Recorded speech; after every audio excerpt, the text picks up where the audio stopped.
Alright, so today I'll show you guys the issue that I was having with being able to delete. Here, I'll show you guys. So, my issue was that I was using Google Drive, and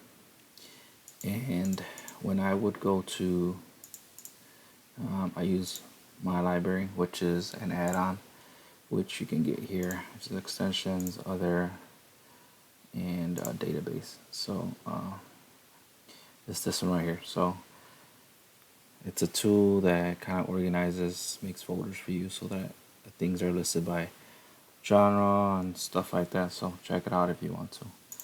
Anyway, so I go here and I go to my database.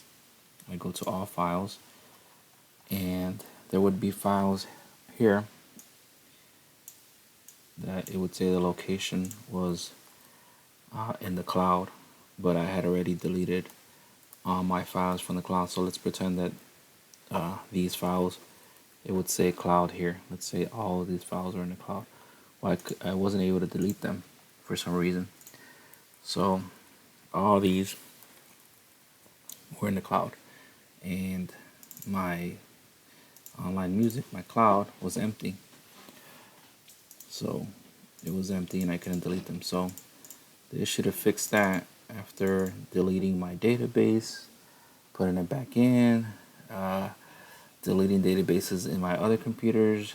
I was thinking that maybe it was saved on another computer, so every time I logged back in, it wasn't saved from this computer, so it would bring it back in. What else did I do? I did, so here, database, I messed around with database settings, and what did I do? Yeah, was it database?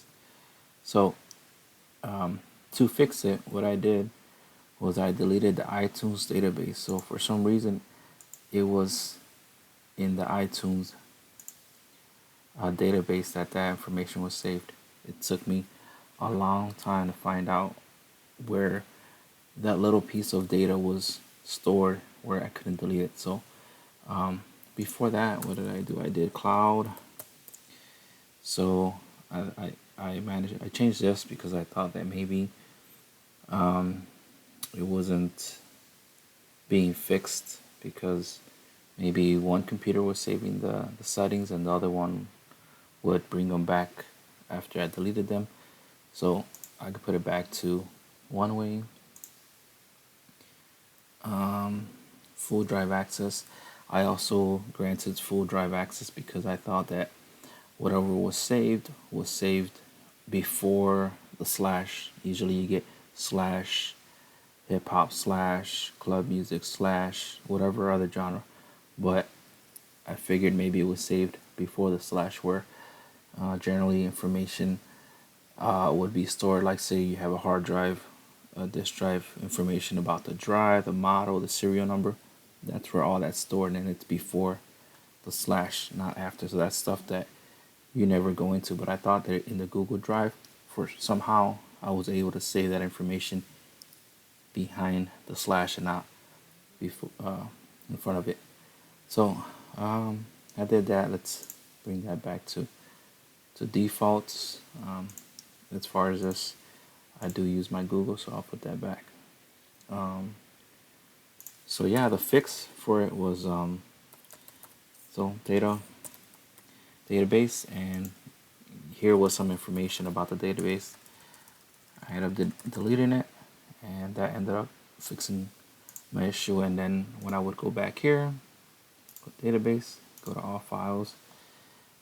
As we said, let's say these files said Google Cloud, they were all gone. So that was great. So that's how I ended up fixing that issue. And as I said, my Google Drive was empty, so I didn't have the issue. Let's say I didn't have this plugin, and I just had the drive. It wouldn't show up here at all. It looked like the drive was empty, but it would show up in, like I said, the iTunes database, which would bring all those files back. So when I would mix and I would be searching, it would search files, and it would bring up files that were in the cloud when I thought the cloud was empty. Well, anyways, that was my fix. Just try it out. Delete your database there on iTunes, and hopefully that problem was fixed for you guys.